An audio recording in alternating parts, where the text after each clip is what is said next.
Hey, Stephanie, can you see and hear me? Yes, I can. Thanks.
Good morning and Happy New Year to everyone. Today is Wednesday, January 3rd. I'm Mark Blank, and this is the Commissioner's weekly meeting.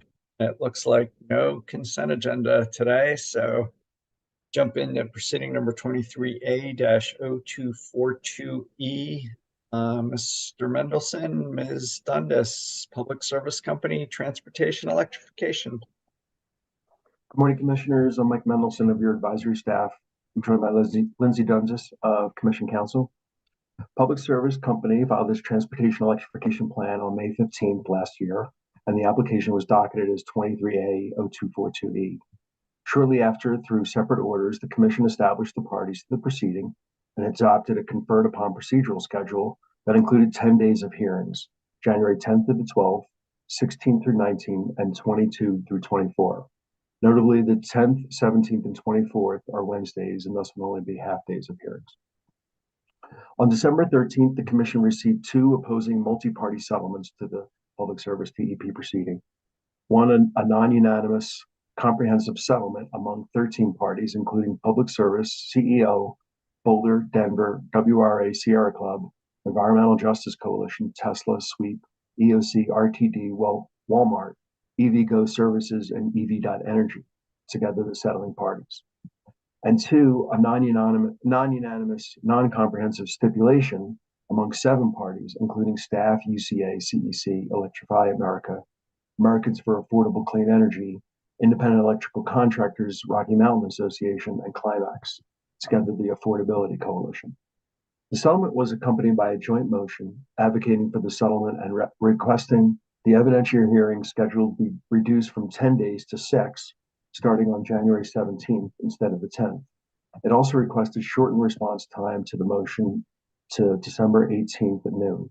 According to the motion, only staff opposes the shortened hearing schedule, and no party opposed the shortened response time. The joint motion suggests the settlement agreement is comprehensive and resolves all issues in this proceeding such that a full 10-day evidentiary hearing is no longer necessary. The settling parties note that all 13 joining parties, including 26 witnesses who support the settlement agreement, waive cross-examination of each other's witnesses. Staff argues the Commission should deny the company's request to vacate the first 3.5 days of hearings, as cross-examination in this proceeding could still be immense, and that the joint motion misses the fact that all 13 of the settling parties could cross-examine the 6 stipulation parties and vice versa. Staff also notes stipulation is not a comprehensive resolution among the Affordability Coalition, and therefore there may be issues which remain outstanding between some of those parties as well. Generally, they say it's unwise to shorten a hearing in a controversial TEP proceeding and hope for an early conclusion. Yesterday, the Commission received the parties' cross-examination matrix requesting a total of 1,355 minutes or 22.5 hours. But the Commission also should factor in time for their own questions as well as time for procedural activities and breaks. I'll pause here for your discussion or can provide a recommendation or request. So I guess looking at the cross-examination matrix, it does seem like it would make sense to shorten this. And I guess I'd propose to you guys that maybe we start on the morning of the 16th, go through the 17th, 18th, 19th, keep the 22nd and 23rd available, and vacate the 24th. So that's where I'm landing. Commissioner Plant, thoughts? Yeah, that seems good to me. I just was noticing, Monday's Martin Luther King Day, so we'd start on the Tuesday, and then Wednesday would be a half day. Yep. Yeah, that sounds good. Commissioner Gilman? Yeah, same. I think that all works for me, and it seems based on the matrix like there's time to accomplish the other things we need as well as the planned cross-examination in that time frame. And does that make sense to you, Mr. Mendelson? I think it's what the one group settling parties wanted, except for instead of starting on the 17th, we'll start on the 16th, and we'll end a day earlier. Do you think any concerns with that approach? No, we could not necessarily vacate the last day and have that just in case. But hopefully end early and not need it. Yeah, I think there may be some scheduling problems, so we'll do our best. I think we better plan on ending the 23rd. Okay. And just Um, to confirm, advisors will plan to issue the hearing procedures and Zoom link with the written decision. that'd be great. Um, and so yeah, we'll just have to manage the hearing to see if we can end on the 23rd. But I looking at the cross examination, I think that works. Okay. And that will be ABC decision. Yes. Great. Thank you, Mr. Mendelson. Proceeding 23A-0392 EG, Clean Heat Plan, Public Service, Mr. Mendelson, Ms. Dundas. You're Yeah. still Mr. Mendelson, I'm guessing. I am. Good morning again. Ms. Dundas and I will also be presenting the discussion on Public Services Clean Heat Plan. Docket is 23A-0392 EG.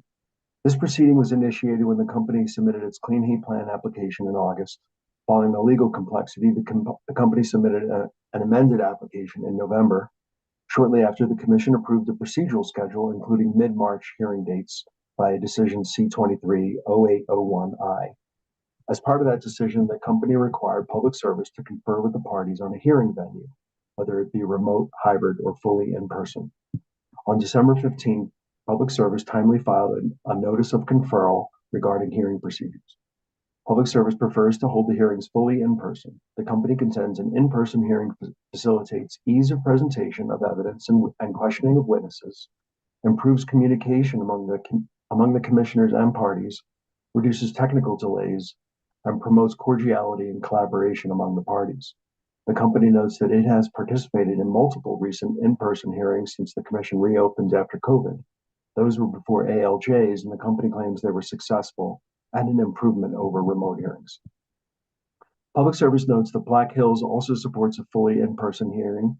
The 5 parties, CEO, UCA, Colorado Decarbonization Coalition, Canary, and CEC, support a hybrid hearing. That City and County of Denver support either a hybrid or a remote hearing. That trial staff and Holy Cross have no preference, and that the remaining parties that are referred to as the joint commenters support a fully remote hearing. On December 19th, the joint commenters filed joint comments in support of a remote hearing. These 10 parties include City of Boulder, Colorado Renewable Energy Society, Colorado Solar and Storage Association, Energy Outreach Colorado, NRDC, Physicians for Social Responsibility Colorado, Sierra Club, SIA, SWEEP, and WRA. The joint commenters contend fully remote hearings have proven to be successful and efficient at the commission, that they conserve parties' resources, and they increase the accessibility of the commission's proceedings. The joint commenters note that several among them have retained out-of-state witnesses, and in-person hearings will use up valuable time and financial resources to travel and sit through hearings, waiting to appear before the commission. In contrast, a remote hearing will allow expert witnesses and counsel to tailor and prioritize their participation relevant to their interests. The joint commenters claim remote participation is often more efficient than in-person format, including the electronic introduction and admission of exhibits in comparison to the submission of paper copies. They also contend a fully remote hearing is more inclusive as required in Senate Bill 21-272 and advances equity by lowering the cost and time commitment for community groups to participate. Finally, the joint commenters argue the commission should conduct a fully remote hearing as opposed to a hybrid hearing or combined approach, as they claim parties participating remotely are often at a disadvantage compared to parties participating in person, which would represent an advantage for parties with greater financial resources. The Colorado Decarbonization Coalition also submitted comments in support of a hybrid approach. They note that the hearings are scheduled to occur at the same time as spring break for many schools across the country, possibly making it even more difficult to ask a witness to travel to the region. I'll pause here for your discussion or can answer any questions or details. Geez, I mean, I'm personally eager to get back to in-person hearings, but given 10 parties requesting that we do it remote and raising equity issues, I'd probably continue to do this remote. But I want to hear from you guys. What are you thinking, Commissioner Plant? Yeah, I mean, I'm in the same boat as you. I like the in-person stuff.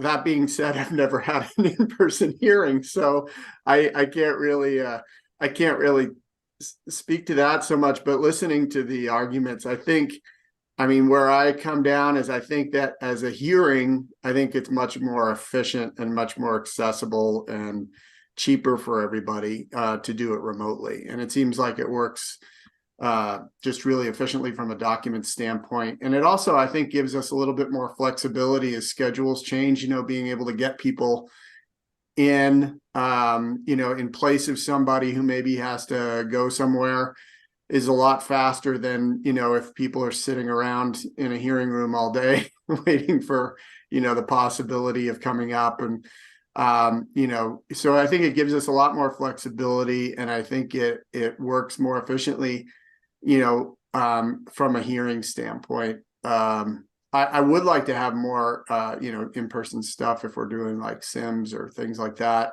I think that's pretty good. But I was trying to imagine what a what a hybrid hearing would be like. So we'd all be sitting there, and the company would be sitting at the table, and somebody would be on the TV. It just seems like it's just not a really very efficient way to do things. So I feel like probably remote is a better option for hearings. And then hopefully we do more of the other stuff in person. Commissioner Gilman? Yeah, I largely agree. I'll also note in Mr. Mendelson's presentation, if spring breaks are all moving to January, I don't know what they mean by spring, but everything moves up. Yeah, I mean, I agree with a lot of what Commissioner Plant said. I've tried to give the hybrid approach some thought, and I just keep wondering how we can do it in a way that is really kind of fair and doesn't give any appearance of favoring any party, whether, would every commissioner be there every day? Certain parties wouldn't be there, and certainly take seriously the comments that the better funded interveners are, somewhat advantaged in that they would most likely show up, interveners or parties. So for this, it seems to me with 10 parties wanting fully remote, that seems like the most reasonable way to go here. If in the future we can come up with a way that the hybrid would feel fair or have like a more reasonable structure to it. I just don't think we have that figured out at this point to make me think that would result in kind of the most fair process for everyone. So it seems reasonable to proceed, as we've done with the fully remote, especially with the kind of the vast majority of the parties really preferring that approach. Yeah, I agree. And the only thing I'd add is maybe we can look for an en banc proceeding. The one that comes to mind is sort of that economic discount rate we did a year or two ago, where there were, just 3 parties. It only lasted 2 days, and something like that. It seemed like could be a nice way to get back to in person, without creating additional expense and equity issues for 10 parties. So what do you guys think about flagging something like that and in the decision, saying, we desire to get back to it, but maybe this isn't the hearing to do it? I don't know. Commissioner Plant, any thoughts on that? Yeah, I mean, I think in a sort of a limited case like that, where you got limited participants and not as many out of state, maybe experts, that makes sense. For these larger hearings, it just in general, it seems like it's much more efficient to do it remote. Yeah, and I think also in the smaller hearings, we might have more control over the schedule. Commissioner Gilman, any thoughts about including something like that in the decision?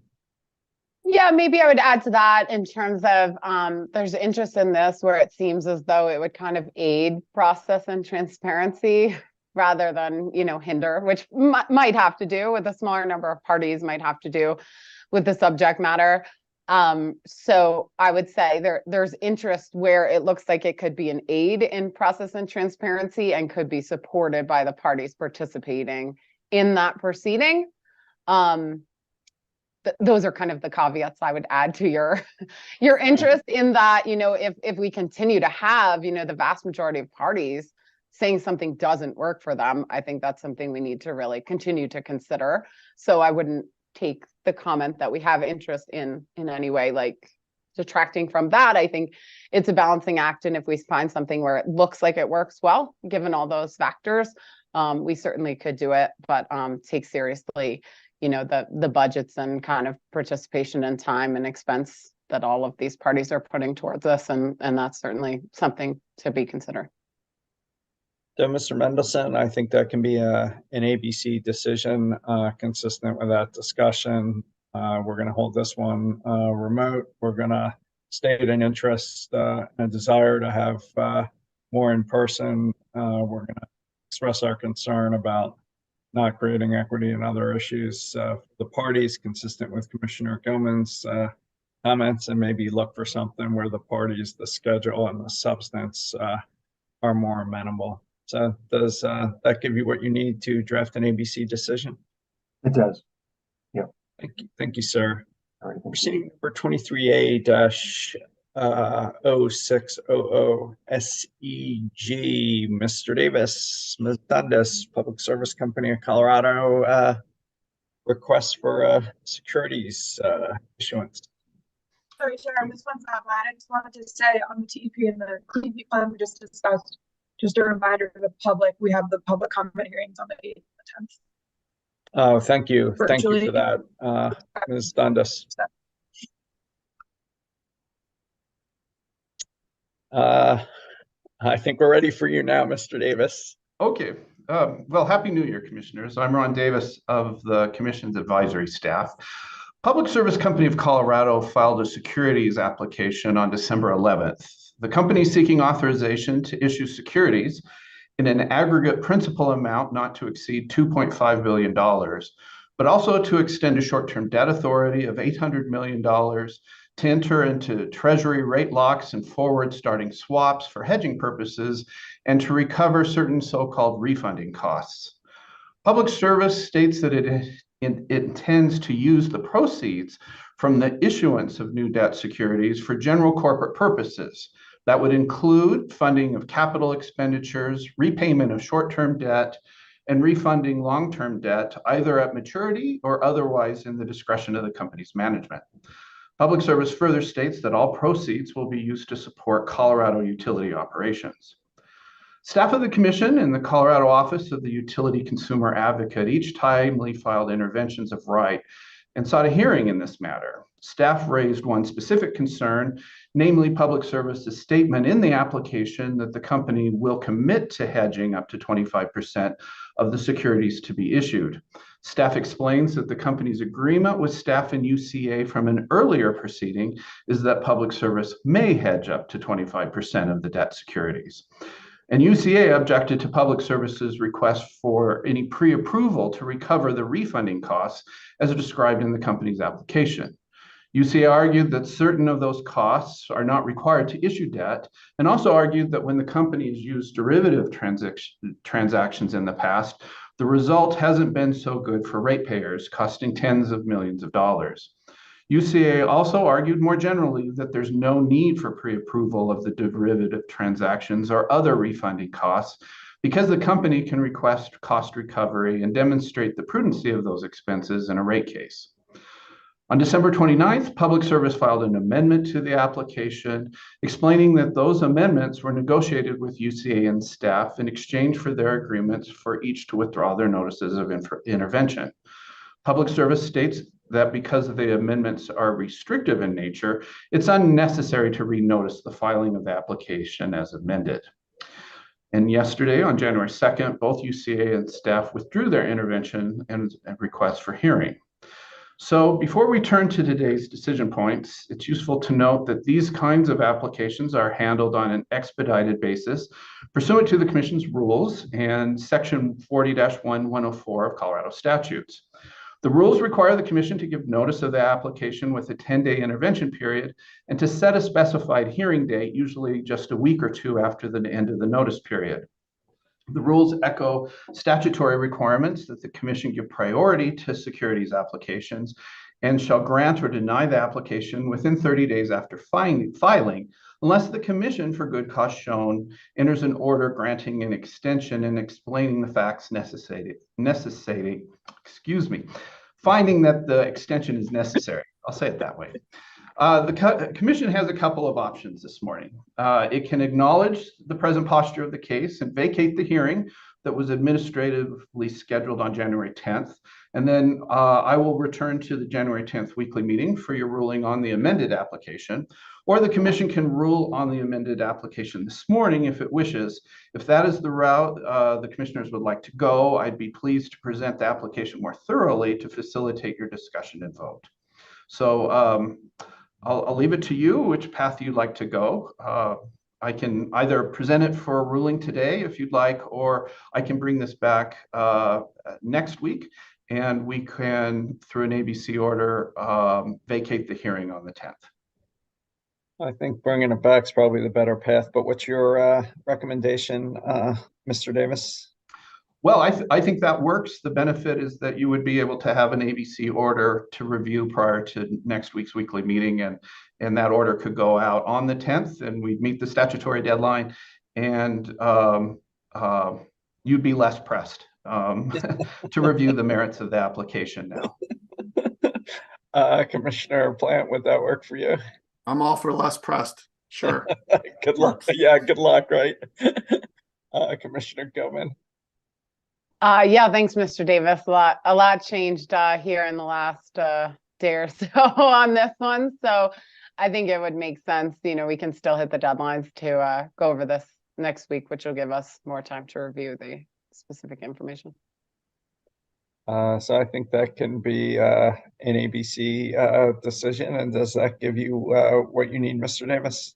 Yes, it will be an ABC decision vacating the hearing, and I'll bring the matter back for presentation on a decision on the application next week.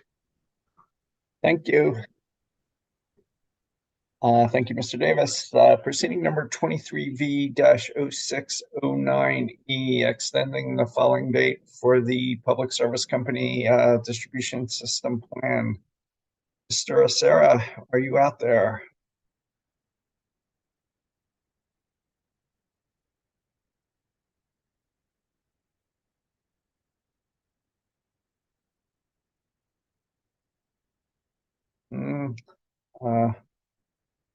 Can you guys still see and hear me? Chair, he is out there. He just shared with the group he's having technical difficulties with his video and audio. So just we'll just give him another minute or two. Yes, he said just 30 seconds. Oh, okay.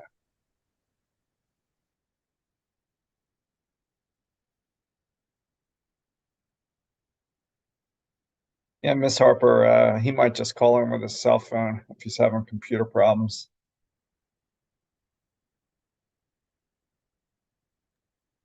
So while we're waiting for Mr. Acera to follow up on Ms. Dundas's comments, those public comment hearings next week, Monday the 8th, we have one on the Clean Heat Plan, Excel's Public Service Company Colorado's Clean Heat Plan from 4 to 6, and Wednesday the 10th, also from 4 to 6 on the transportation electrification plan. So just to fill some time here, give some more info on what Ms. Dundas mentioned. Thank you, Ms. Commissioner Gilman. I was ready to tell jokes, but you saved me and whoever is part of the listening public. So thank you for that. Mr. Acera, welcome. Thank you all for filling the dead air for me. This is the verified petition from Public Service seeking a variance from Rule 3528, which would extend the deadline for filing its 2024 distribution system plan from January 31st to November 15th. And this was something that the settling parties to Public Service's first DSP contemplated. They included a provision in the settlement agreement agreeing that this DSP may need to be delayed up to 6 months.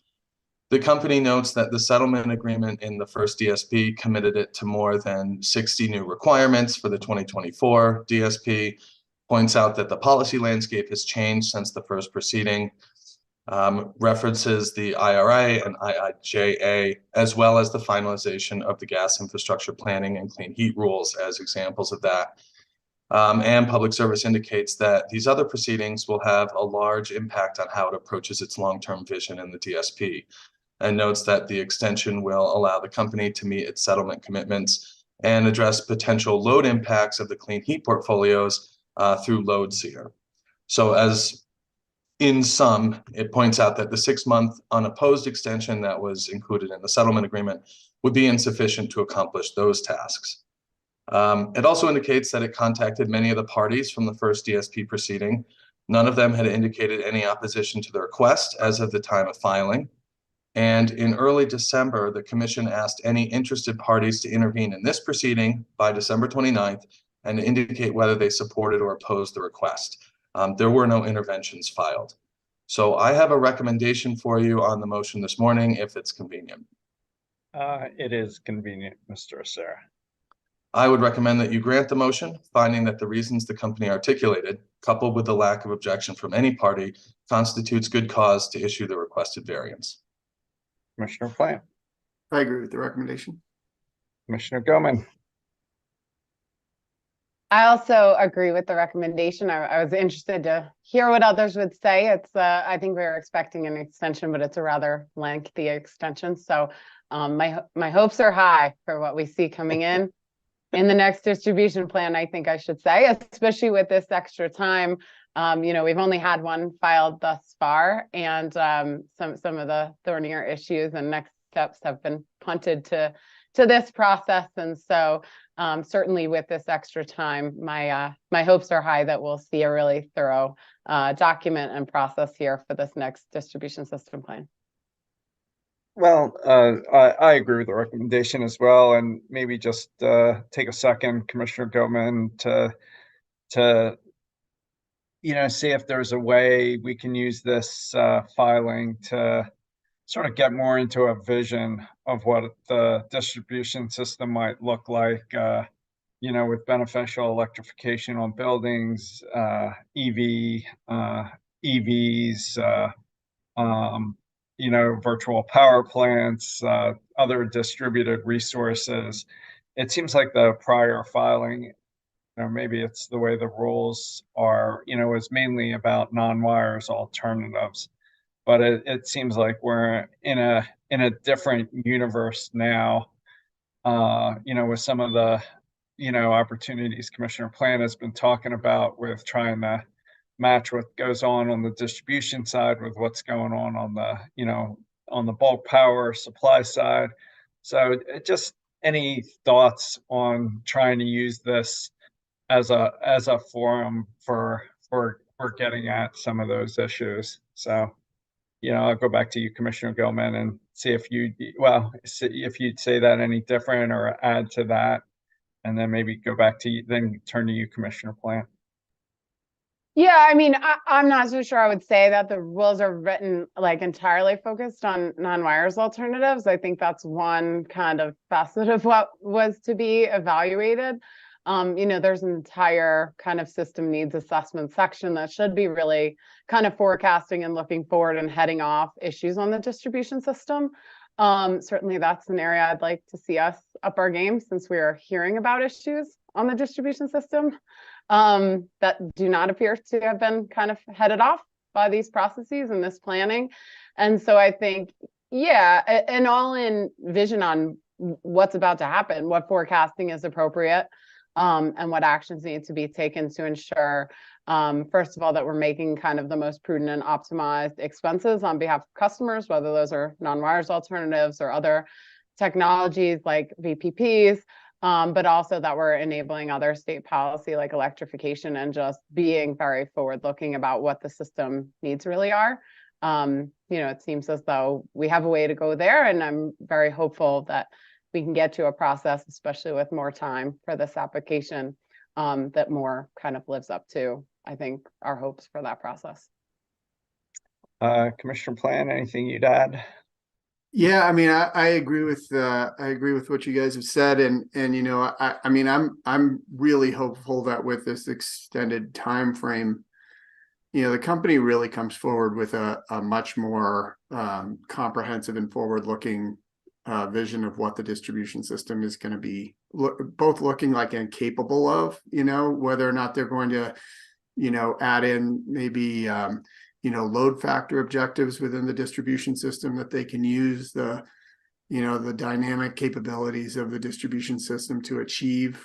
I mean, one of the things that we've talked about here is that the way we manage a system going forward has to change a great deal from the way it's been done in the past, and just because the system is changing so much, and the distribution system is such a huge part of that, and I have yet to see it really be a significant component of their resource planning. And I'm hoping that this DSP will really bring forward some of that vision and commitment and accelerated timeframes of getting some things done, because we don't have that much time, particularly with electrification and with the the changes that we're going to be seeing in the generation profile. So yeah, I agree with what you guys have said, and look forward to a really thorough and forward-looking distribution system plan. Yeah, with all the investments we're seeing on the supply side, I'm feeling some urgency to get this piece, just everything pulling together, whether it's time of use rates, distribution system investments, supply side investments. So it'd be nice to have everything pulling together, just based on long-term customer affordability, reliability, and clean energy. So, Mr. Acera, can we do this as a TBC order? And Commissioner Gilman and Plant have talked about their hopes. I've talked about trying to get a vision. Could we do this as a TBC where we try and put some of that in the order as potential guidance, or is this a bad place for this, or is there some timing restriction? Well, it's somewhat unusual because the res of this is the petition or the request for a variance. I think that if you want to suggest to the company and indicate your enthusiasm for certain ideas in this, you could. But again, the rules, I think, are going to control along with the settlement in the phase one, which did touch on some of the issues that were raised today. So you certainly can with those sort of boundaries. Yeah, it's sort of the basis for the variance, right? We need more time to address this. So I don't know. Commissioner Gilman, you're okay if we just do this TBC and try and put some of our hopes into the order as guidance? Yeah, I think that's fine. I think couched in like this is a significant extension of time, so it Yes. Ups the hopes. I would also say there are other venues occurring right now in which some of these issues are being discussed separately, right? Like Commissioner Plant has his proceeding looking at VPP pilot, in my proceeding where we're doing looking at the barriers to beneficial electrification and DERs. This is certainly, that's highly relevant to the distribution system's ability to accept those things and how the planning enables the acceptance of those things and the processes. So I would say, this TBC order will not be our only venue in which to express perhaps even more specific directives or ideas on parts of the process that could or should improve for this year to kind of make it fill to that. So just wanted to mention that. I think, you know, we may well see things in those proceedings that feed into this vision or concept on how things should be improved for this year. No, I appreciate that, and just trying to draw the linkages between all these ongoing pieces and try and stitch it into a little bit more of an integrated whole, you know, given the opportunities that are in front of us. So I don't know, Commissioner Plant, anything you'd add? No, I think that sounds like a good plan. I mean, we're nothing if not unusual. So, you know, let's do it. Well, Mr. Acera, despite your maybe not so ringing endorsement of it, I think we'll do this one as a TBC order. And does that give you what you need to draft develop a first draft for a TBC process? Yeah, and we can certainly work with you guys through that whole thing. Thank you. I think that concludes our agenda. Any final thoughts before we adjourn, Commissioner Plant? Nope. Commissioner Gilman? One more plug, 2 public comment hearings next week, Monday on the Clean Heat Plan, Wednesday on the Transportation Electrification Plan, both for public service.